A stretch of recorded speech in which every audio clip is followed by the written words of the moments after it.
que entregarlo en el 2018.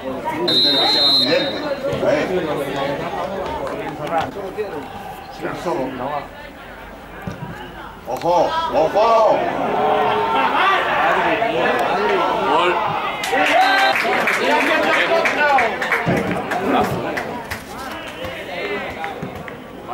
La verdad es que sabíamos que veníamos a un campo difícil, ante un rival muy complicado, que ya en nuestro campo nos ganó en el último instante. Pero bueno, el equipo sabía bien lo que tenía que hacer, hemos trabajado defensivamente, hemos sido solidarios. Y bueno, la verdad es que decir que hemos perdido 2 puntos al final sí que puede salir a poco, pero para mí hoy nos hemos llevado un punto que realmente casi nadie va a conseguir algo aquí.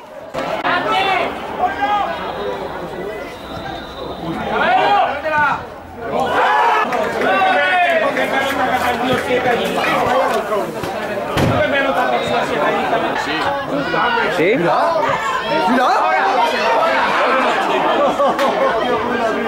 Bueno, en primer lugar hemos perdido 2 puntos, a pesar de haber ido 0-2, de las complicaciones que ha tenido el partido, conseguimos levantarlo en 12-13 minutos y en la última jugada, pues bueno, se te escapan 2 puntos importantes, pero no definitivos.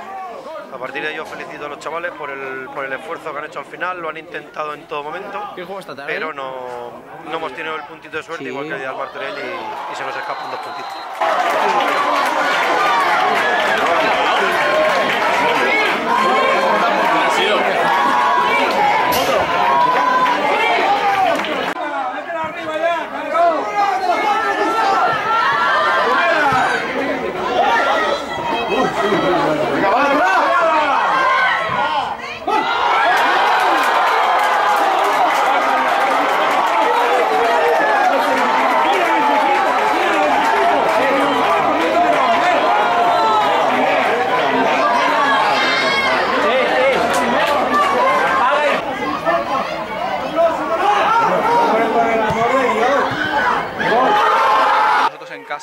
Desde hace ya unas semanas estamos siendo fuertes, no perdemos, vino el sector y empatamos y tuvimos para ganar.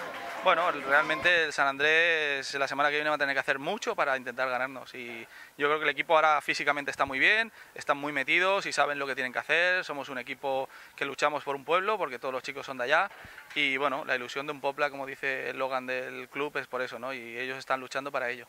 Sí, la verdad es que son partidos que te pueden quitar ligas, pero bueno, está todo muy apretado en la liga y creo que, lo que he dicho antes, perdemos 2 puntos no definitivos, pero sí que es verdad que es un pequeño paso atrás, pero vamos a seguir intentándolo hasta el final para intentar quedar primero o quedar segundo. Lo tenemos que pelear porque tenemos esa ambición.